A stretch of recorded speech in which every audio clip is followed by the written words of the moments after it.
જૂનાગઢ વિસાવદરના આપના ધારાસભ્ય ગોપાલ ઇટાલિયા પર જૂતું ફેંકવામાં આવેલા બનાવને લઈ જૂનાગઢ જિલ્લા આમ આદમી પાર્ટી દ્વારા તીવ્ર વિરોધ પ્રદર્શન કરવામાં આવ્યું।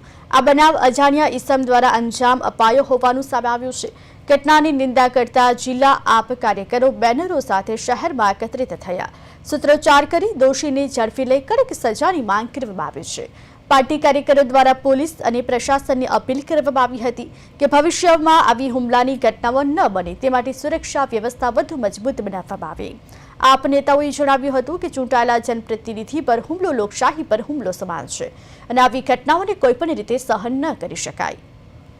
2 દિવસ પહેલા જામનગરની એક આમ આદમી પાર્ટીની સભામાં અમારા માનનીય ધારાસભ્ય શ્રી ગોપાલભાઈ ઇટાલિયા ઉપર કોઈ અજાણ્યા શખ્સે એક હુમલો કરવામાં આવ્યો અને જૂતા વડે હુમલો કરવામાં આવ્યો। ત્યારે આ હુમલાને અમે સખત શબ્દોમાં વખોડી કાઢીએ છીએ અને ભવિષ્યમાં પણ ક્યારે આવા હુમલા ન થાય તેના માટે પોલીસ અને પ્રશાસન પણ આનું ધ્યાન રાખે।